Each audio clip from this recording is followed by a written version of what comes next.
We will study the ECG. So what is ECG? There are three terms while studying the ECG: electrocardiogram, electrocardiograph, and electrocardiography. Electrocardiogram, electrocardiograph, and electrocardiography. तो नाम अपने आप indicate है ECG, electrocardiogram. Cardio मतलब heart से related, electro मतलब कुछ electrical activity जो हार्ट के अंदर हो रही है। तो हार्ट के अंदर जो इलेक्ट्रिकल एक्टिविटीज हो रही हैं उसको आप ग्राफ पेपर पे परमानेंटली रिकॉर्ड कर लो। तो it is the permanent record of electrical activity occurring in the heart before the mechanical activity, उसको हम ECG कहते हैं। तो नाम में ही अपने आप बता रहा है कि इलेक्ट्रोकार्डियोग्राम। तो कार्डियो मतलब कार्डियो हार्ट में, इलेक्ट्रो मतलब इलेक्ट्रिकल एक्टिविटी। तो हार्ट में जो इलेक्ट्रिकल एक्टिविटी हो रही है उसको एक ग्राफ पेपर पे रिकॉर्ड कर लो, दैट इज ECG। ओके, तो ECG electrocardiogram, it is a permanent record of action potential of the heart. तो हार्ट के अंदर जो एक्शन पोटेंशियल है उसको आप परमानेंटली रिकॉर्ड कर लो, दैट इज ECG। दूसरी डेफिनेशन है ग्राफ पेपर है, सिंपल व्हाइट पेपर नहीं है। कौन सा पेपर है? Graph paper. तो ग्राफ पेपर पे जब लाइनें खींचेंगे तो दैट लाइनें खींचना मतलब ग्राफिकल रिप्रेजेंट करना, ग्राफिकल रिप्रेजेंट करना। तो we will say it is a graphical representation of the electrical activity of the heart. It is a graphical representation of the electrical activity of the heart. तो electrical activity का graph के रूप में represent करना जो heart में हो रही है उनको आप ECG कहते हैं। तीसरी डेफिनेशन बोलेंगे कि हार्ट की जो इलेक्ट्रिकल एक्टिविटीज हो रही हैं वो बॉडी सरफेस एरिया से रिकॉर्ड करना। आप डायरेक्टली हार्ट के अंदर कुछ नहीं कर रहे, बॉडी की सरफेस एरिया से इलेक्ट्रिकल एक्टिविटीज को रिकॉर्ड कर रहे हो, दैट इज ECG। ओके, तो as I told there are the three terms electrocardiogram, electrocardiograph and electrocardiography. तो ग्राम का मतलब जो ये ECG डायग्राम बनेगा, that is electrocardiogram, permanent record. हाँ, दूसरा सबसे इलेक्ट्रोकार्डियोग्राफ। तो ग्राफ का मतलब है वो इंस्ट्रूमेंट जिस पे आप रिकॉर्ड करते हो। तो हम किस पे रिकॉर्ड करते हैं? पेपर पे। तो that paper is known as electrocardiograph. एक तीसरा शब्द है इलेक्ट्रोकार्डियोग्राफी। तो what do you mean by electrocardiography? ऐसी साइंस, ऐसा विज्ञान जिसमें ECG को पढ़ना, लिखना, समझना सिखाया जाता है, उसको इलेक्ट्रोकार्डियोग्राफी कहते हैं। तो there are the three terms electrocardiogram, electrocardiograph and electrocardiography. Graph मतलब ग्राफ पेपर, इंस्ट्रूमेंट जिस पे रिकॉर्ड करते हैं। जो डायग्राम बनाया that diagram is known as electrocardiogram. उसको पढ़ना और पढ़ के समझना, इंटरप्रेट करना, दैट इज इलेक्ट्रोकार्डियोग्राफी। ओके, तो 2 मार्क्स में क्वेश्चन आ सकता है electrocardiogram, electrocardiograph, electrocardiography. Moreover you should know what is the difference between electrocardiogram and electrocardiograph. Fine, then we will see कि in all the heart condition related to the heart, ECG is not a diagnostic tool. There are the some condition in which ECG does not play any role. There are the some condition in which the ECG play very important role. First we will see ऐसी कौन सी conditions हैं जिसमें ECG करने का कोई फायदा नहीं है। ऐसी कौन सी कंडीशंस हैं जिसमें ECG करने का कोई फायदा नहीं है। अगर हमको ये जानना है कि आपकी जो मायोकार्डियम है, आपकी जो हार्ट की मसल्स है, वो किस दर से कॉन्ट्रैक्ट कर रही है, contraction of the myocardium, ECG इसमें कोई भी अपना रोल प्ले नहीं करता है। कार्डियक आउटपुट, जब हार्ट से कितना खून बाहर निकल रहा है पर मिनट में, amount of blood that is pumped out from the heart pulse rated known as cardiac output. तो अगर कार्डियक आउटपुट से भी कोई डिसीज है तो उसमें ECG का कोई रोल नहीं है। तीसरा है वॉल्वुलर डिफेक्ट। बहुत सारी बीमारियां होती हैं जो हार्ट के वॉल्व की वजह से होती है। तो हार्ट के वॉल्व में अगर कोई डिफेक्ट है तो उसमें ECG का कोई रोल नहीं है। तो कहाँ रोल है वो जानने से पहले कहाँ रोल नहीं है। तो कहाँ रोल नहीं है? पहला कि जब अगर किसी के कॉन्ट्रैक्शन में कोई प्रॉब्लम है, हार्ट की कॉन्ट्रैक्टिविटी जाननी है, हार्ट के पावर से कॉन्ट्रैक्ट कर रहा है, ECG का कोई रोल नहीं है। जब हम कॉन्ट्रैक्शन याद रखेंगे तभी हमें याद आएगा कि निकल रहा है। तो जो कार्डियक आउटपुट है, निकला मतलब कार्डियक आउटपुट, कार्डियक आउटपुट में भी ECG का कोई रोल नहीं है। निकलेगा किधर से? वॉल्व के थ्रू। तो वॉल्व की कोई बीमारी है उसमें भी ECG का कोई रोल नहीं है। जैसा कि हमेशा कहता हूँ, रटना नहीं है, सिर्फ कॉन्ट्रैक्शन, कॉन्ट्रैक्शन से बाहर निकलना, इसके थ्रू मिलेगा वॉल्व के आउटपुट। कॉन्ट्रैक्शन की बीमारी में कोई रोल नहीं है, कार्डियक आउटपुट में कोई रोल नहीं है, और वॉल्वुलर डिसीज में कोई रोल नहीं है। Now let's see where is the role. This is very important diagnostic tool. So number 1, cardiac arrhythmia. There is a अरीथमिया, क्या टर्म है? अरीथमिया। और कार्डियक अरीथमिया, तो कार्डियक अरीथमिया इन हिंदी आपकी हृदय गति अनियमित हो गई, आपकी हृदय गति अनियमित हो गई। जब हम दौड़ेंगे भागेंगे तो हमारी हार्ट रेट बढ़ेगी, लेकिन बैठे बैठे किसी की हार्ट रेट बढ़ गई, बैठे बैठे किसी की हार्ट रेट कम हो गई, तो बिफोर बढ़ना या कम होना वी शुड नो कि नॉर्मल हार्ट रेट कितनी है। तो नॉर्मल हार्ट रेट 70 से लेके 80 तक होती है, ऑन द एवरेज 72। तो अगर सपोज किसी की heart rate irregularly fast up हो गई या इरेगुलरली डिक्रीज हो गई, तो there are the two terms as I told previously, one is tachycardia and another is bradycardia. Tachycardia मतलब हार्ट रेट का बढ़ना, ब्रेडिकार्डिया मतलब हार्ट रेट का कम होना। तो अरीथमिया बोल रहा हूं मैं कि हृदय गति अनियमित हो गई, तो जो अरीथमिया है that will be the tachycardia, that will be the bradycardia. Tachycardia और ब्रेडिकार्डिया। हम भागेंगे दौड़ेंगे तब आपकी हार्ट रेट बढ़ेगी, स्वाभाविक है सबकी बढ़ेगी, लेकिन बैठे बैठे किसी की हार्ट रेट बढ़ गई, बैठे बैठे किसी की हार्ट रेट कम हो गई, तो this is known as tachycardia और ब्रेडिकार्डिया। तो अगर एरिथमिया से रिलेटेड कोई बीमारी है तो उसमें ईसीजी का अपना बहुत इंपॉर्टेंट रोल प्ले है। दूसरे दो शब्द हैं, एक इस्चेमिया और दूसरा इंफाक्शन। तो इस्चेमिया बेसिकली क्या होता है, जैसे सारे ऑर्गन्स को हार्ट ब्लड सप्लाई की जरूरत होती है, ऐसे ही हार्ट को भी ब्लड सप्लाई की जरूरत होती है।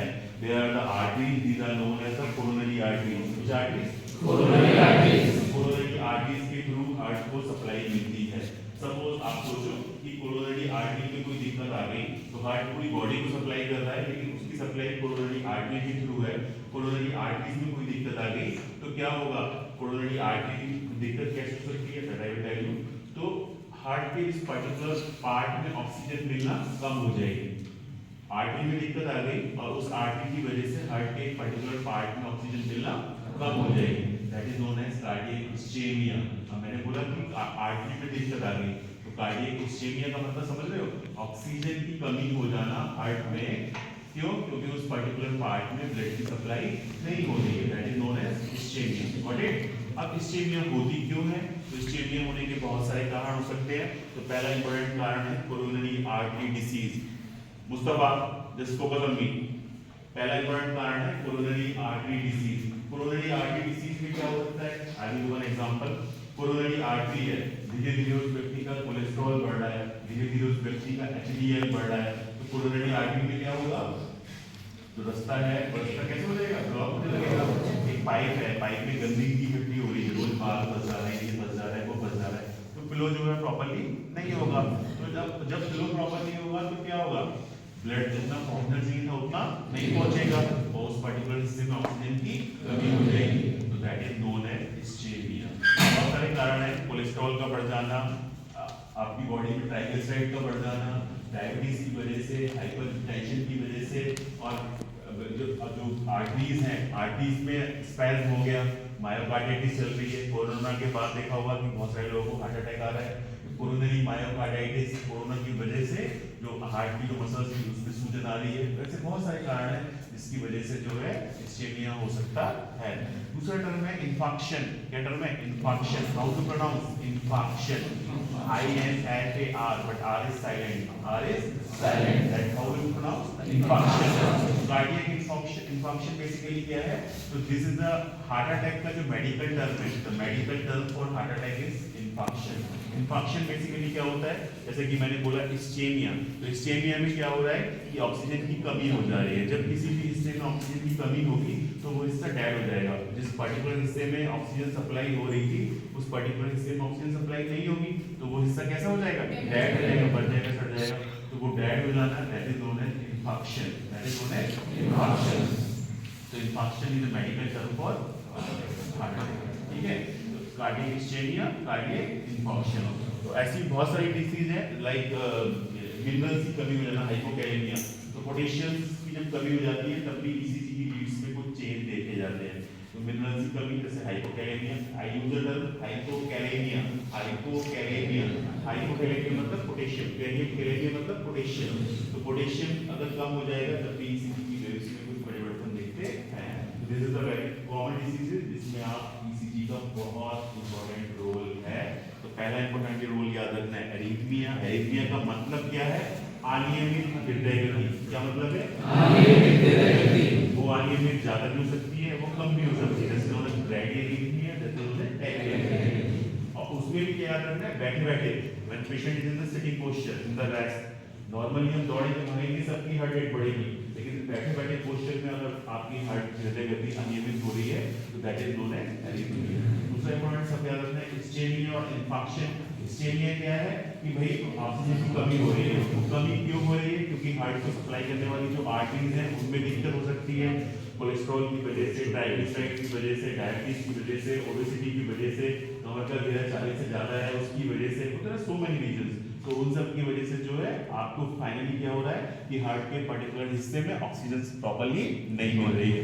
जब ऑक्सीजन नहीं मिलेगी तो वो हिस्सा मर जाएगा, ऑक्सीजन नहीं मिलेगी तो पर्टिकुलर हिस्सा मर जाएगा, दैट इज इंफार्क्शन। वो पर्टिकुलर हार्ट का जो हिस्सा है वो डेड हो जाएगा, दैट इज इंफार्क्शन। उसके अलावा हाइपोकैलेमिया है, इन सब में जो है ईसीजी का अपना एक बहुत इंपॉर्टेंट रोल है। वर्ड समझ आया ना? Now how to record the ECG. ECG को रिकॉर्ड करने के लिए हमें चाहिए लीड्स। क्या चाहिए? लीड्स। तो जो लीड्स होती हैं वो बेसिकली क्या होती हैं, तो लीड्स उससे पहले हम पढ़ते हैं कि जो रिकॉर्ड्स करना है तो हम एक ट्रायंगल बनाएंगे। This triangle is known as Einthoven triangle. Einthoven triangle. Why it is known as Einthoven? क्योंकि ये जो डायग्राम था वो किसने दिया था? There was a scientist known as William Einthoven. तो विलियम सिंथोवन ने एक ट्रायंगल बनाया था, इसलिए इस ट्रायंगल का नाम जो है वो इंफोवन ट्रायंगल है। तो बेसिकली इसमें क्या होता है, सपोज ये एक ह्यूमन बॉडी है,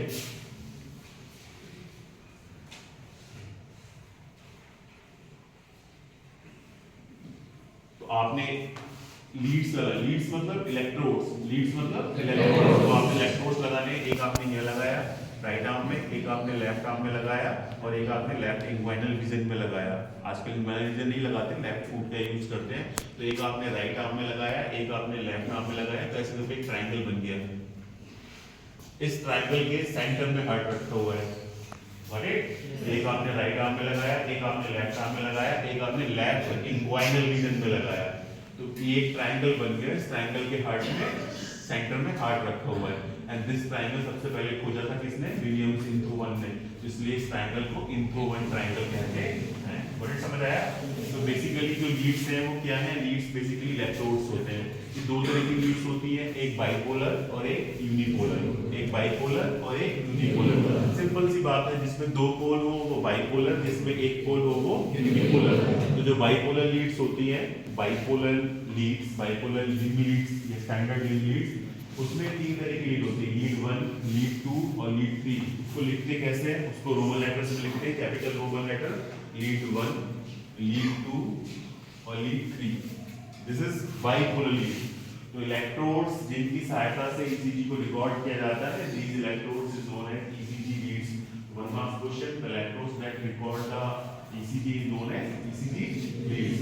ECG leads 12 होती हैं, 12 दो तरह से क्लासिफाई की गई है, एक बाइपोलर और एक यूनिपोलर। तो जो बाइपोलर लीड्स हैं उनको बाइपोलर लीड या स्टैंडर्ड लीड कहते हैं। उनको रिप्रेजेंट करने का तरीका capital Roman 1, capital Roman 2, capital Roman 3, 1 2 3, 1 2 3। तो जो 1 2 3 अब लीड लगाएंगे कैसे, ये हमें देखना है। तो जैसा कि मैंने पहले बोला था कि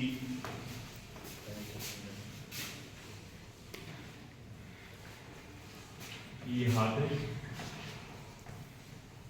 और हमें चाहिए लेफ्ट फुट, नहीं चाहिए हमें। Okay, right arm, left foot. तो राइट आर्म में ये हमने लगाया और ये left foot. This is known as right arm, this is known as left arm and this is known as left.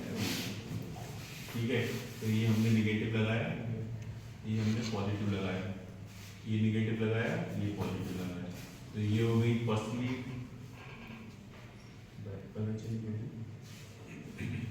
ये हो गई सेकंड लीड, ये हो गई थर्ड लीड। बेसिकली हमने बोला कि इसके अंदर दो पोल हैं, दो पोल मतलब नेगेटिव भी होगा और पॉजिटिव भी होगा, सिंपल सी बात है। तो bipolar leads, bipolar standard lead, understood बात है कि इसके अंदर दो पोल होंगे। कितने पोल होंगे? दो पोल होंगे। तो एक जो पोल है, अब हम पहले बात करते हैं कि लीड 1, लीड 2, लीड 3 कैसे बोलेंगे उसको?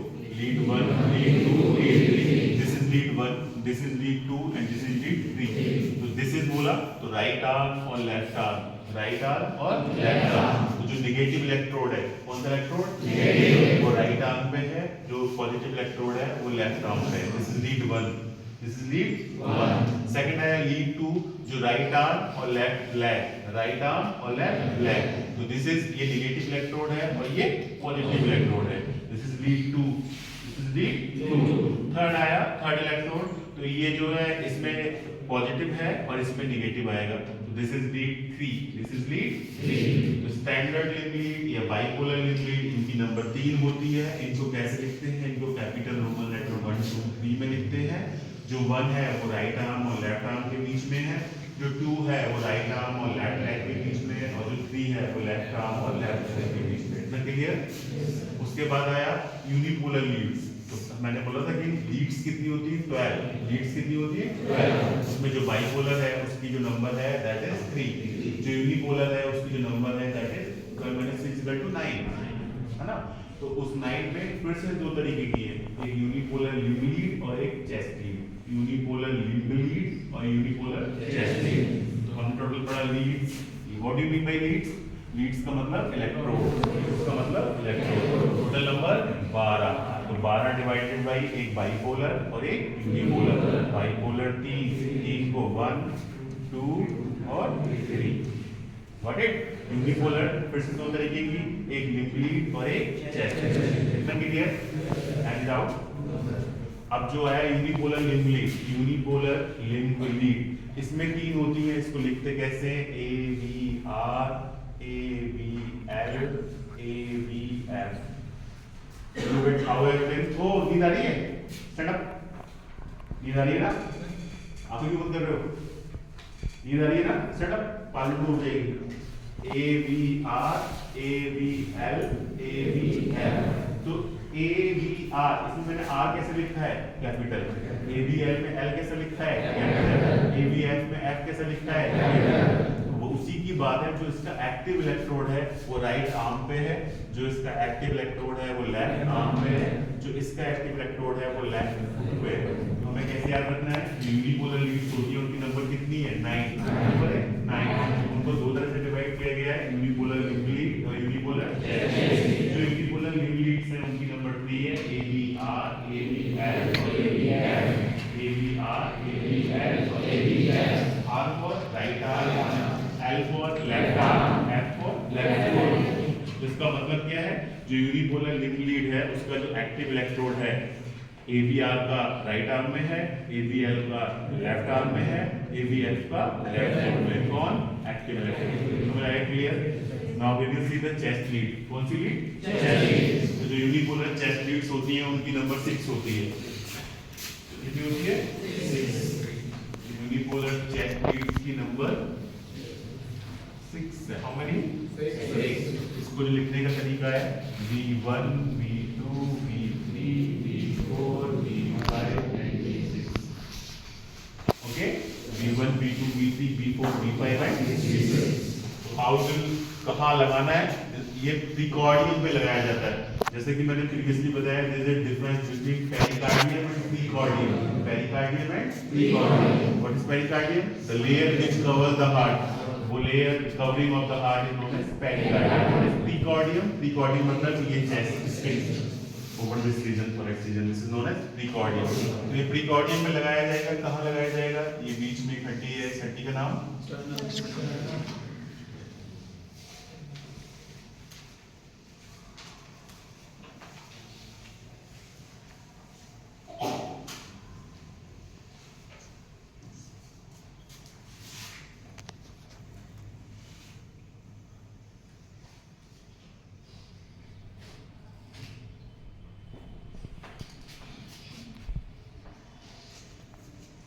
हमने ये बनाया sternum.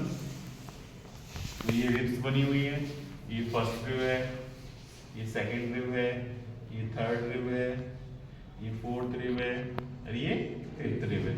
Likewise this side first second third fourth और फिफ्थ। ठीक है? हाँ। तो अब हम क्या पढ़ेंगे? मैंने बोला जो चेस्ट लीड्स हैं वो कितनी होती हैं? 6। V1 V2 V3 V4 V5 and V6। Clear? तो जो V1 है उसकी पोजीशन क्या है? अब मैं एक शब्द यूज कर रहा हूँ इंटरकॉस्टल स्पेस, इंटरकॉस्टल स्पेस। तो जो रिब्स है, पहले नंबर की रिब्स है, उसके नीचे वाला जो स्पेस है that is the first intercostal space. दूसरे नंबर की रिब है, उसके नीचे वाला जो स्पेस है that is the intercostal space. जब तक मैंने 5 बनाएंगे तो हमें 5 इंटरकॉस्टल स्पेस हमें जरूरत है, इसलिए मैंने 5 बनाएंगे। ठीक है, तो 5 रिब्स हैं। तो इसमें जो फोर्थ रिब है, कौन सी rib? Fourth rib. Fourth rib ये है, इसके नीचे वाला जो स्पेस है वो ये है, फोर्थ इंटरकॉस्टल स्पेस। कहाँ? फोर्थ इंटरकॉस्टल, फोर्थ रिब के ठीक नीचे वाला।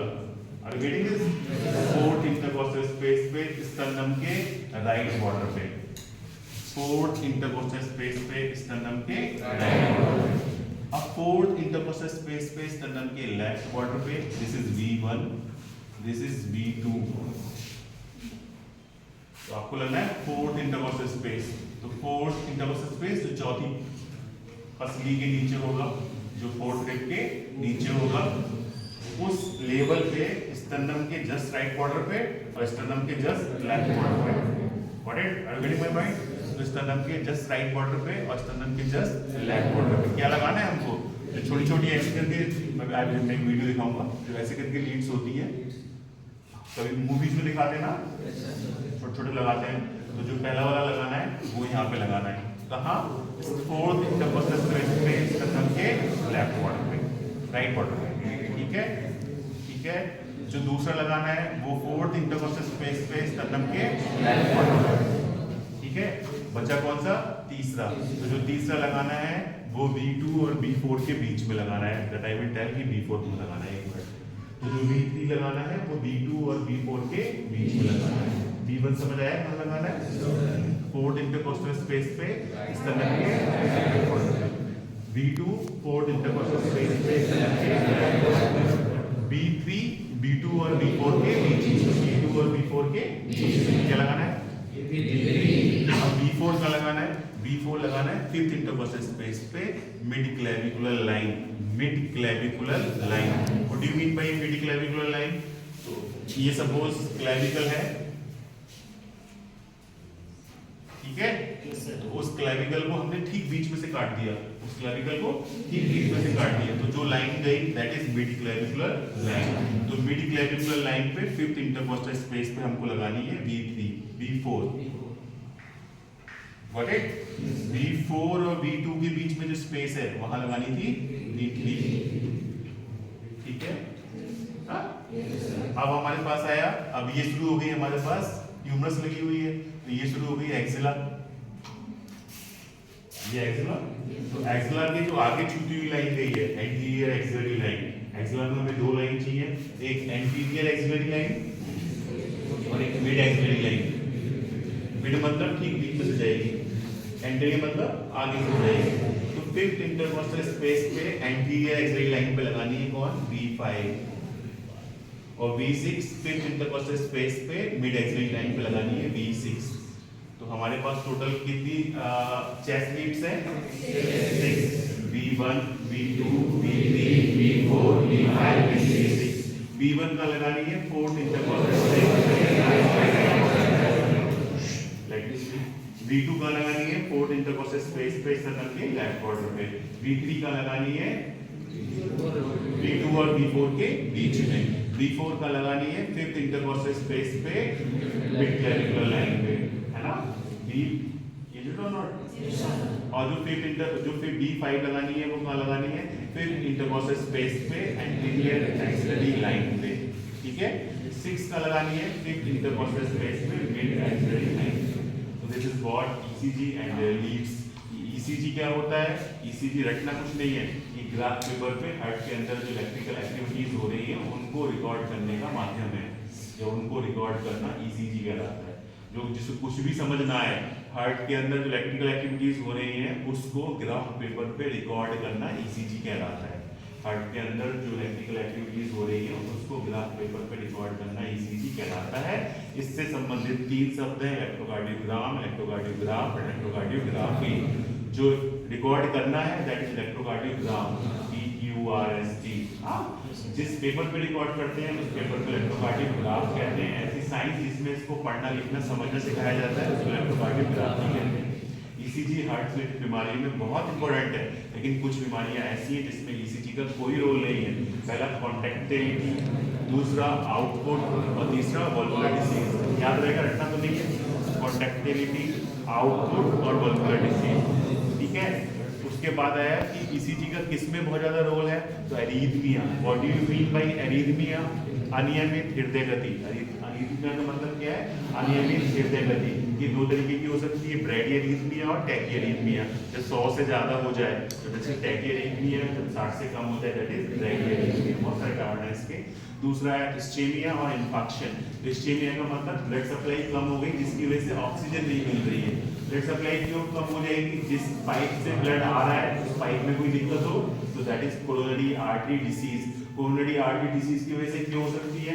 क्रैक जम रहा है, धीरे धीरे ब्लॉकेज हो रहा है, तो ब्लॉकेज की वजह से जितना खून आना चाहिए उतना खून नहीं आ रहा, सडन स्पैज्म हो गया, उसकी वजह से बहुत सारे कारण है, ओबेसिटी, हाइपरटेंशन, डायबिटीज। तो इन सब की वजह से क्या हो रहा है? धीरे धीरे धीरे धीरे धीरे ब्लड सप्लाई उस पर्टिकुलर एरिया की कम हो रही है, ऑक्सीजन नहीं मिल रही है, दैट इज इस्चेमिया।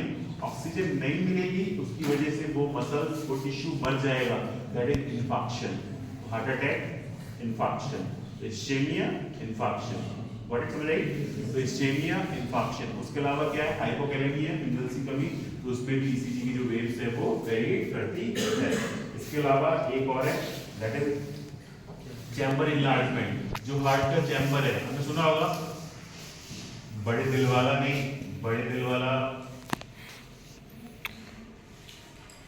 कोई मूवी का नाम नहीं है, कार्डियोमेगैली। जैसे एक शब्द है हेपेटोमेगैली, आपका लीवर बड़ा हो गया, हेपेटोमेगैली। ऐसे ही आपका दिल बड़ा हो गया, कार्डियोमेगैली, चैम्बर इनलार्जमेंट। तो आपके चैम्बर नॉर्मल साइज से ज्यादा बड़े हो गए, उसकी डायग्नोसिस भी आप ईसीजी से कर सकते हो।